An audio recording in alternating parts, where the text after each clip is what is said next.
Coming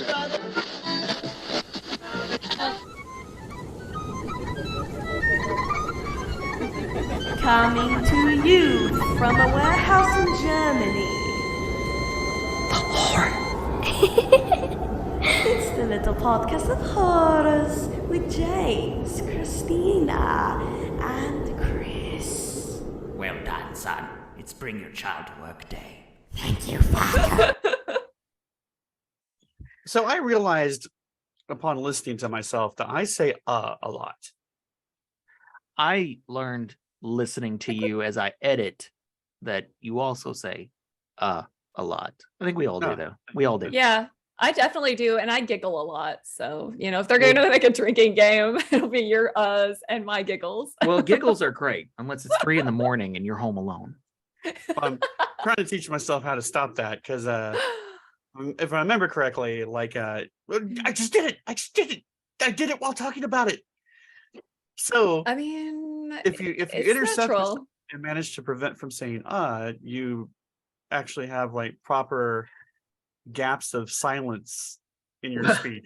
Well, here's the thing too. Your constant mouth running, right? That's not all your us though. I cut out a bunch too. Thank you. Oh, I do. I mean, yeah, there's been several episodes where I just cut that out, cut that one out. Christina's too, and mine. I say all the time. Actually, Christina, you go You go Okay. Well, I also feel like I draw them out. Okay. Well, welcome to Little Podcast of Horrors. Yes, welcome. I am James. I'm Christina. I am Chris. How almost smooth that sounded. That was almost pleasant to listen to. I don't know how to take that. I don't know how to take that. That was almost pleasurable to listen to. So smooth. Oh, geez, God. Just a flourish that threw it off. Yeah, no. I always throw it off just a little bit. Alrighty, Christina, you have a Wild West story for us, huh? This is the little podcast of horrors. If they didn't know that at this point, nothing we can do. Come on, they'll figure it out. And I'm drinking an astronaut apocalypse. Wow, that's quite a name. It's primarily a coconut stout. And it's delicious. I was drinking water, but I ran out and I didn't go get more. I'm fine. And you just starts coughing up dust. I'll be like Billy Butcherson and Hocus Pocus. The moths will come out of my mouth. Be like,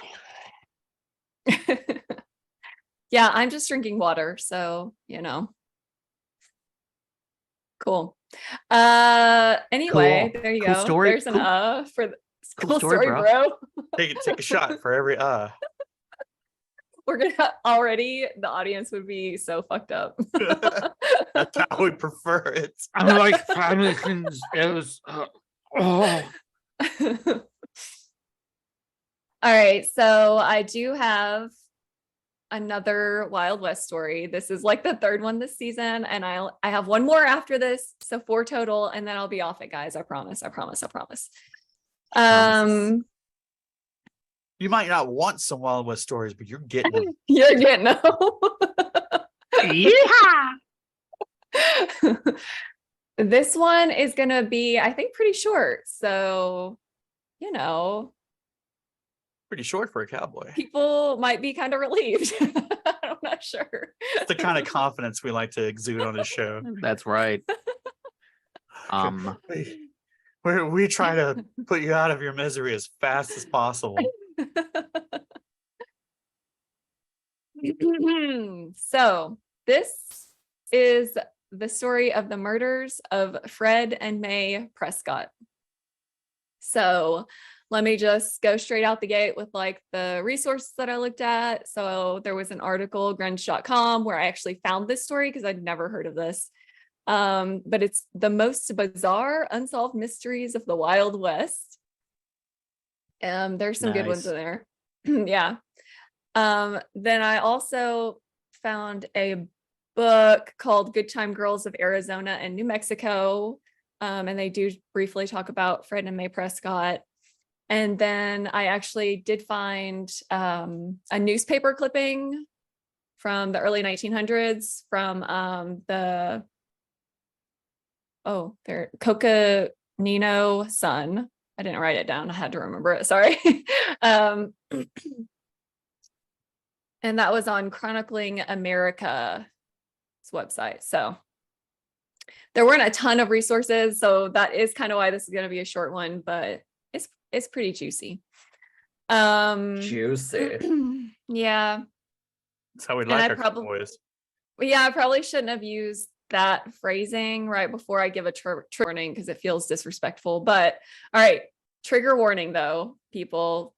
Domestic violence and some animal cruelty stuff. Okay, I'm not going to go into a bunch of details, but there you go. If you don't like any of that kind of stuff. Also, trigger warning for some juicy cowboys. So Juicy Cowboys, yes. You could pull that trigger. And I already did so that's one for Chris to edit out. And another one. See? Now I'm paranoid. I'm gonna count them the whole time. I've derailed this entire episode. I know. Right I'm sorry. after I have to go. I can't do this. Okay, so Fred and May Prescott. All right, so May was born between 1875 and 1883. They're not really sure. In Germany. She was a fairly successful businesswoman in Flagstaff, Arizona. She actually owned like 3 brothels on South San Francisco Street, which was kind of like their, like their red light district for the time. She was commonly referred to as Dutch May in Flagstaff. So that's kind of like how everybody knew her. And that will come up later. So I just wanted to mention it now. But May actually met Fred Prescott when she was out in Kansas City at a stock show, which is what it sounds like. It's a livestock show. So they fell in love pretty quickly, kind of a whirlwind romance situation, and returned to Flagstaff together and married on October 16th, 1915. What do you do at a livestock show? I mean, did you just the audience just like, ooh, that's a really fine looking future cheeseburger. Apparently you're finding husbands. So, Oh, if you're out there looking, folks. juicy in more ways than one. Don't they just like use those so you can pick out cows to buy and shit? I don't know. I'm not a cowgirl. I don't know anything about it.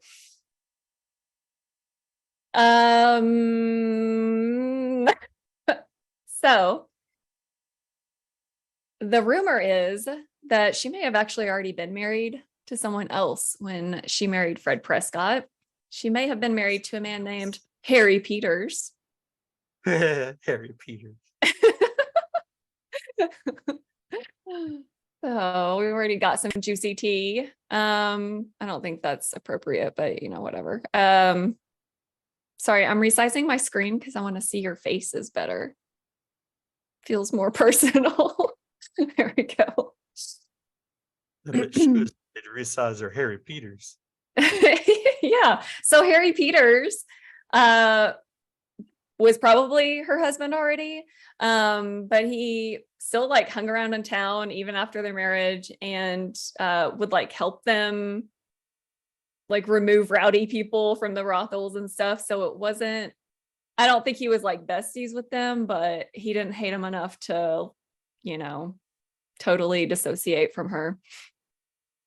You just Anyway, need, so you just need Harry Peters when it's rowdy. yep, Harry Peters fixes everything. Okay, so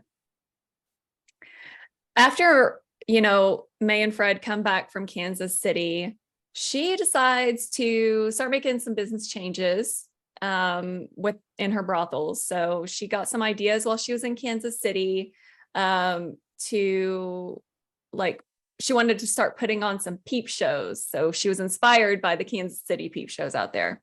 But she didn't get this from the livestock show. No, totally different. Totally different. Very human and adult. So she builds a stage in one of the main houses, because she did have a couple of buildings that she owned for her different brothels and stuff. So she builds up a new stage. She names the show Dutch May's Shimmy Shakers. Gotta get you a good name.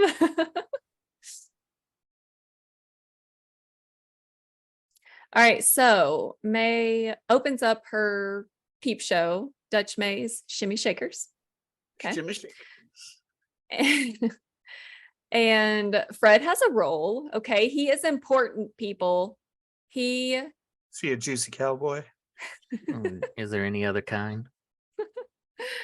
He does all of the word of mouth advertising. He is her hype man, okay, for her business venture here. You gotta hype your shimmy shakers. That's right. Yo, shimmy shakers. He's a really good hype man. Or men just really like to see naked girls, because the opening night, men were lined up out the door to see this new show. Okay. I feel like it's the latter. You need to hype up naked girls, free money, essentially. I mean, who doesn't like to see naked girls? Because all I have to do is just stay on the street and hey, I want to see these girls are naked. You wouldn't even have to say that. Effort. You just, Yes, that's what please. you do. You stand on the street corner and you just point, you go, boobs, Oh shit. boobies, boobies. Just They'll the run. body's running. They'll run for it. A riot. Stampede of men. Well, that's what happened. It was wildly popular. So basically what the show consisted of was the girls would go out and dance, of course, lift their skirts to their knees, shift things around so you get a little skin. How scandalous. Knees, showing off the knees there. Ooh. I know, risque. So they'd continue on that path until, they felt like enough coins had been thrown on stage. And then they would strip completely naked. All right. After that, yeah, you gotta give the people what they wanted, right? Knees. Always start with the knees. Don't give too much. So some by knees, the time they're little shoulder, perhaps a neck, wrists, a sexy wink, wrists. So once they were completely naked, May would come out on stage and auction each girl off to the highest bidder for an evening delight. Okay. Would they play checkers? She still does run a brothel. Okay. So yes, I would like to bid on an evening delight. Delight. Sounds like a Turkish delight. Yeah. Get you a little peep show and then, the dessert after. So super popular business model. She was very successful with this. But it was not without its controversy. So one of her star performers. Starting with the knees. Starting with Ethel's knees. Who would have thought a peep show would have controversy? No. So her star performer, Ethel, had a live-in lover named Arlie Downs, and Arlie did not like that his lady was involved with the peep show. Live in Lover is my new single. Live-in lover. And that's the song for it. I wonder how he The felt first about one. how did he feel about what happened after the peep show, which was, the dessert. You know what's hilarious? It really did not say Doesn't anything like about dessert. that. He's like, listen, I don't care if you bang men left and right, but you ain't gonna dance on stage naked, not my lady. Wait, what? Yeah, I mean, the book I was reading, it didn't really say anything about the sex after, but I feel like it's implied that he just didn't like it. But if Ethel needs to make money, what else was she going to do in the early 1900s? Like there in Flagstaff, Arizona, there wasn't going to be many jobs for her to do that paid pretty well. And no seamstress draw. What? You could have sat quietly in church. That's what you do in Flagstaff, Arizona this day. I'd say, what do you do in Flagstaff, Arizona today? I mean, I have no idea. I've never been to Flagstaff. Isn't Me it either. like a nicer town? I don't know. Probably. I'm just going with never Arizona been. as a whole. Well, she wanted to make money. She didn't want to sit in church and be quiet. Okay. So Arlie Downs didn't like this, and he was just kind of generally a dick. And one day, like reportedly, he had actually slapped Faye in the face because she had come to their house and was asking her if she wanted to work that night or something like that. And dude slapped her in the face. So Ethel eventually moved into one of May's houses. She kind of was done with that. She wanted to make her money. And Arlie Downs would kind of show up and just cause trouble. He attacked Fred Prescott because Fred was kind of trying to play bouncer a little bit too. Other than just hype man, he had 2 jobs. Okay, he is important. But Arlie did threaten him with a pistol, so they're not making friends. Okay. He's reportedly told Fred, tell the Dutch girl I've got a bullet with her name on it until Ethel comes back to me. So Wow. What a dick. got a death threat. So May also had issues with her own husband. Fred was known to be kind of a deadbeat, didn't want to get a job. I mean, he was her hype man and bouncer after all. He didn't want to get a job. He convinced her this day. yeah. He convinced her to go back to Kansas City so he could work, quote unquote work, but wound up just spending all of her money. And so she came back to Flagstaff without him. And he was like sending her messages, obviously not text messages, sending her letters, trying to get her to send him money. And she wouldn't. She was like, if he doesn't get a job, I'm done with this loser. It's also reported that he was physically abusive to May, reportedly like beating her on multiple occasions so badly that she wasn't even like able to leave bed for a week at a time. Like he was known to brutalize her. What a dick. Yeah. I'm sensing a theme here. Yeah. And so he apparently once told her, he pulled the old, I mean, if you want to give me half your shit, then I'll leave you in peace and be out of your life. And she was like, man, fuck you. This is my money. So she did not divorce him. But since Fred was such a huge spender, she was constantly looking for ways to make money. So there were a bunch of dudes one night that were like, we're going to throw a party out in the woods outside town, and we want you to bring in some girls, like bring us some party girls. We bring the Juicy Cowboys. We're going to go out in the woods and party with Juicy Cowboys and Cowgirls. It's going to be great. Nothing bad's going to happen.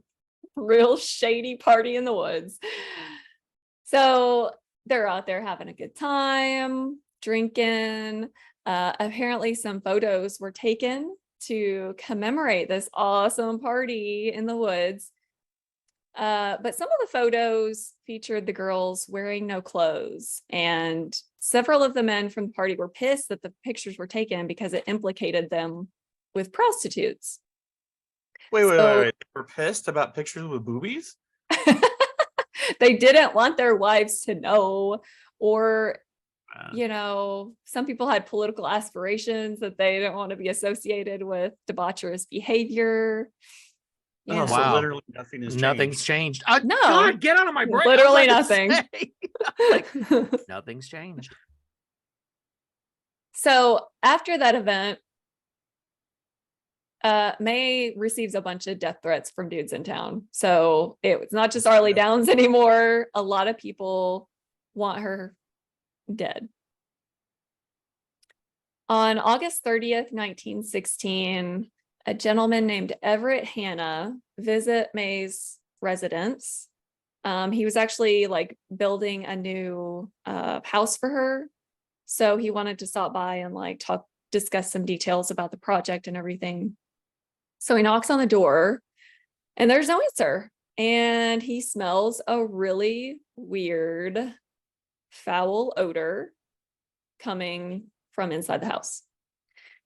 He can't get in though. So he contacts, I guess, a guy he knows. I really couldn't understand the relationship between these two people, but so he contacts this guy. His name is Judge Harrington, and he's a coroner, not a judge. So his name is Judge Harrington. So Harrington comes over and is able to get into the house through one of the windows and finds a grisly scene once he's in. So if he had been a judge, would he have been Judge Harrington? Yes. Awesome. Judge Harrington. Chris is just SMH over there shaking my damn head. These people. Yeah. All right. So this is yucky and not funny, but so Yucky. Don't it's laugh. yucky. It's really sad and it's not funny. We're gonna be good. All right, no. But so Harrington gets in the house and he finds May with her throat cut and 2 bullet wounds into her head. He finds Fred also with this throat cut and also shot in the head. But on top of that, he's been stabbed in the back several times. Okay. This is the animal part. So if people want to mute it or whatever, they had a dog and a bird in the come on. house, and that somebody shot both of them. Yeah. Good Lord. That's just, wow. Yeah. Somebody was pissed. Super pissed. Somebody's So- mother loved them. Yeah, sounds like it. So on top of all that gruesome business, someone had also started a fire in the room. So this is in their bedroom, by the way. All this is in their bedroom. Someone also tried to set the room on fire to burn the bodies. So shot, throats cut, pets shot, and they tried to set them on fire. Mm-hmm. Wow. Yeah. That's hatred. Yeah. They, I mean, on top of this just being super grisly, like they were able to rule out, a home invasion pretty quickly. Like nothing was taken. She had a lot of valuable jewelry, nice clothes, things like that. But none of that was taken. All that was still in the room. So just brutality for brutality's sake. Fred held a .38 pistol in his hand, and it was loaded with one shot having been fired from it. So he did try to shoot someone. And there was a telephone in the bedroom with the receiver hanging off the hook. So it seems like maybe they tried to call someone not 911 because it would have been pre 911, but tried to call for help somehow, but it was off the hook. Maybe why he was stabbed in the back. Maybe. So, weird detail. They do find a note on the dresser, and presumably in Fred's handwriting, which said, quote, "To the public, May and I quarrel over a PI that always came here and tried to break up our home. She attacked me with a razor, which is around here somewhere. I shot her, then myself. Notify Mrs. Prescott," and then he gives an address, and then another Mrs. Prescott, so presumably family members of his. And he also tried to stab himself in the back.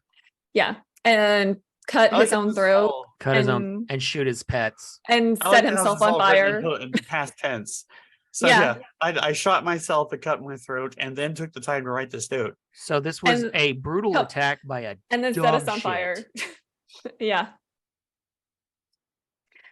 So outside, they find a razor, they find a knife, and blood smears on the doorknob and on the screen door. And then in a shack that's like outside on the property still, they found blood clots and a bloody handprint on the shack's door. He got him. He said he got a shot fired off. He must have hit whoever did it. Yeah. Right. Good thinking. Yeah. So the Coconino Sun, the newspaper that I referenced as one of my sources before, noted that it looked like someone had tried to also wash up some of the blood with water. So not only did they set their bodies on fire, but it looked like they also tried to clean up. So he cut May's throat, shot her twice in the head, tried to clean up, cut his own throat, shot himself in the head, and then but also somehow set the room on fire somewhere in there. I don't know. And then at Makes some total point sense. ran outside bleeding. Yeah. And then Yeah. I guess went back in and maybe thought about, wow. Right. So I'm sorry to report I would there's have more believed it had the syntax of the note more matched like a dying bullet a dying brain with a bullet lodged in it. I am writing the note to just starts writing random letters as he goes out. I mean, I would argue still this note doesn't make a whole lot of sense anyway, but okay. So sadly though, there were so few resources on this story. They don't go into suspects. So basically every man of the town that might have been implicated in the nighttime woods party with the pictures are suspects. And then Arley Downs, that's all that I could find on this. So it was concluded pretty quickly though, that it was a homicide, not a murder-suicide like the ridiculous note suggests. And yeah, no one was identified as a particularly strong suspect. They didn't have any good, they didn't have forensic evidence. They had nowhere to go. They had no leads. And so the case was never solved. May's home is now part of the Downtowner Motel along Route 66 in Flagstaff, Arizona. So if you are a dark tourist, then there you go. And that's the very short, sad story of the murders of May and Fred Prescott. So here's my theory. Mhm. I'm being serious. Yeah. So somebody came in. Did it say when? Did you say, maybe I missed it, when they were found? Was it early in the morning or just? I think it was in the morning, but they were presumably already dead for a while since he could smell. So then they were killed that night, maybe going to bed. That would make sense to me, just because, they're going to bed, so their guard is down. That's the best time to attack somebody. Mm-hmm. They probably go after May first because she's probably the one they want the most in the struggle. Maybe Fred wakes up or, runs to the telephone to call for help. The assailant stabs him in the back, because he had stab wounds in his back, right? Mm-hmm. Yeah. Stabs him in the back, and then maybe that doesn't quite kill him. He struggles. He pulls the gun, or better yet, actually, hold up. He wakes up during the struggle, grabs his gun, fires at this dude, thinking maybe he stopped him, and runs to the telephone.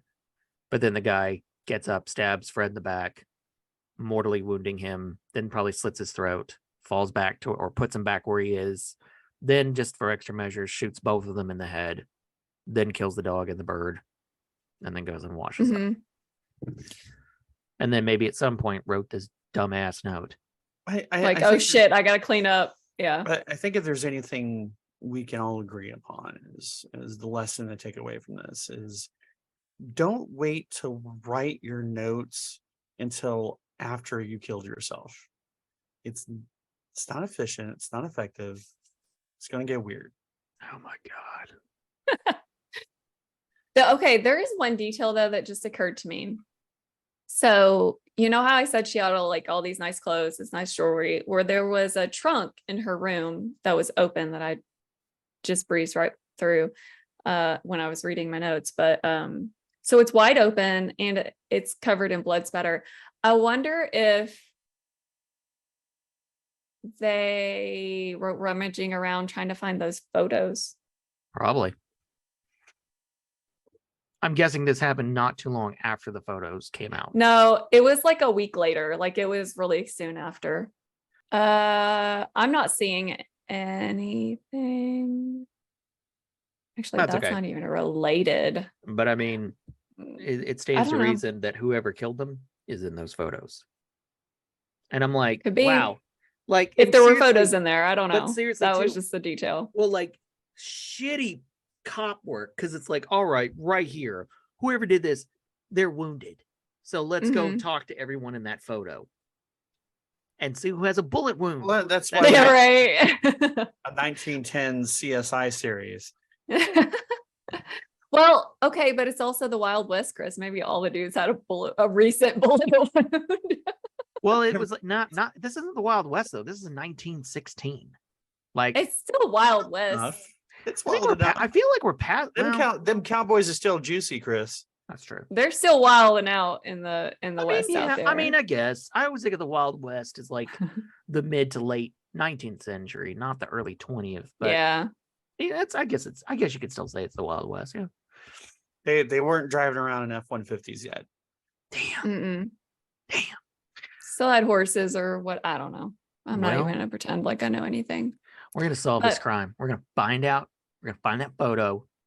Who was at the party? Who was at the damn party? Juicy Cowboys. We're gonna find that juicy cowboy with that perfect wound. Yeah. All right. Well, thanks, Christina. Yeah. You're welcome. I don't know. I mean, good story. It's intriguing. Good story, bro. Cool story, bro. Cool story, sis. So 3 Wild West stories down, only 1 to go. I promise everybody. Yep. The Wild West. I don't know. All right. Well, if you enjoyed this story, you know what to do. If you enjoy Juicy Cowboys. If you like Juicy Cowboys and boobies in the woods. Keep it to yourself because that's really weird. I'm not judging, just it's different. I guess I should say different. I mean, is it though? I mean, I think boobies in the woods, pretty standard fare. I think it sounds nice. We're gonna talk later, buddy. But yeah, if you like the story, like it, share it, tell people about it. People like donating to the cause, so we can give you more find somebody stories on the street and tell them about the show. Yeah. Go grab mouth, baby. Just go grab somebody random on the street and be like, do you want to hear about Juicy Cowboys and titties? This is the podcast for you. I'm gonna say yes. Of course I wouldn't. Of course, we need a hype man. We need a hype man. James, get on that. So, all right. Well, and also, if you have any stories you would like to share with us of any kind of nature that is in relation to the kind of stories we tell. And yes, even I if mean, it's not any kind of nature. you know what I kind mean. of I mean, It yeah. needs to fall into the purview of Like- little Kinda have a podcast niche. of horrors. We don't want to hear about that time that your Aunt Maggie broke her toe and then you had to like drive her around for a week. Nobody wants to hear that. So We want your spooky stories. Share your spooky So stories, baby. please. So yeah, other than that, hail We Ashtar. love you. And we love you guys. Hail Ashtar. Okay, bye. Okay. That's how I'm gonna end it every time. Okay, bye. Okay, bye.